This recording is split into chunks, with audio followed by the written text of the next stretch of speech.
दोस्तों,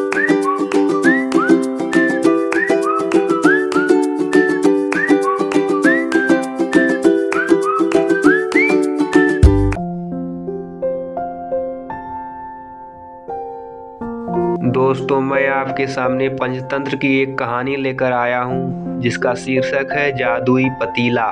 सालों पहले पीतल नगर में किशन नाम का एक किसान रहता था। वह गांव के एक जमींदार के खेत पर काम करके किसी तरह अपना घर चला रहा था। पहले किशन के भी खेत थे, लेकिन उसके पिता के बीमार होने के कारण उसे अपने सारे खेत बेचने पड़े। मजदूरी में मिलने वाले पैसों से पिता का इलाज कराना और घर का खर्च चलाना मुश्किल हो रहा था। वो हर दिन सोचता कि कैसे घर की स्थिति को बेहतर किया जाए।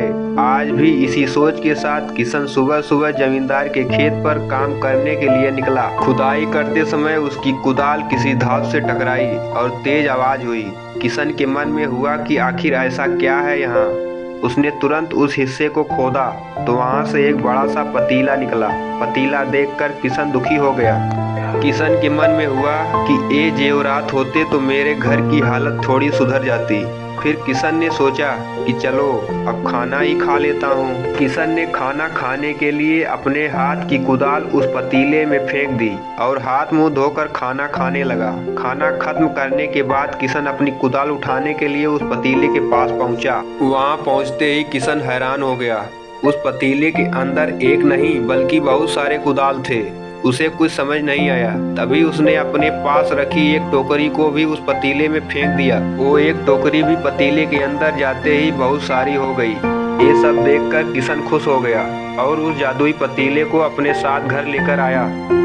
वो हर दिन उस बर्तन में अपने कुछ औजार डालता और जब वो ज्यादा हो जाते तब उन्हें बाजार जाकर बेच आता। ऐसा करते करते किशन के घर की हालत सुधरने लगी। उसने इस तरह से बहुत पैसा कमाया और अपने पिता का इलाज भी करवा लिया। एक दिन किशन ने कुछ गहने खरीदे और उन्हें भी पतीले में डाल दिया। वो गहने भी बहुत सारे बन गए। इस तरह धीरे धीरे किशन अमीर होने लगा और उसने जमींदार के यहाँ मजदूरी करना भी छोड़ दिया। किशन को अमीर होते देख जमींदार मोहन को किशन पर शक हुआ। वो सीधे किशन के घर पहुँचा।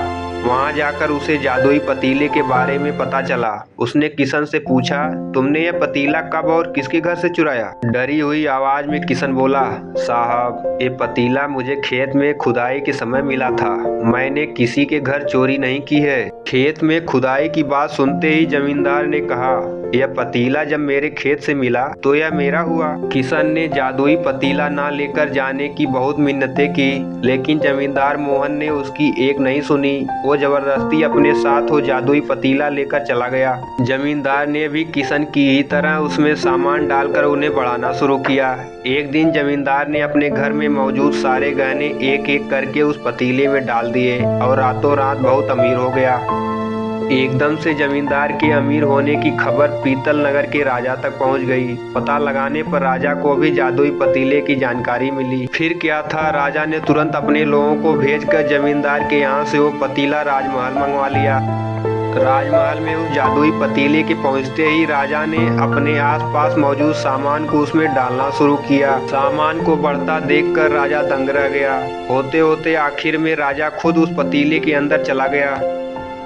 देखते ही देखते उस पतीले से बहुत सारे राजा निकल आए।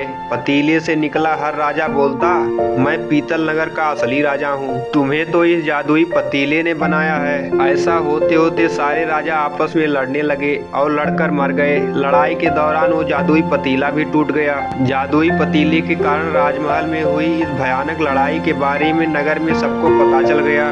इस बात की जानकारी मिलते ही मजदूर किशन और जमींदार मोहन ने सोचा, अच्छा हुआ कि हमने उस जादुई पतीले का इस्तेमाल सही से किया। उस राजा ने अपनी मूर्खता के कारण अपनी जान ही खो दी। तो दोस्तों, जादुई पतीले की कहानी से दो सीख मिलती है। पहली कि मूर्खता का अंत बुरा ही होता है। दूसरी यह कि हर सामान का इस्तेमाल संभल कर करना चाहिए, अति हानिकारक हो सकती है।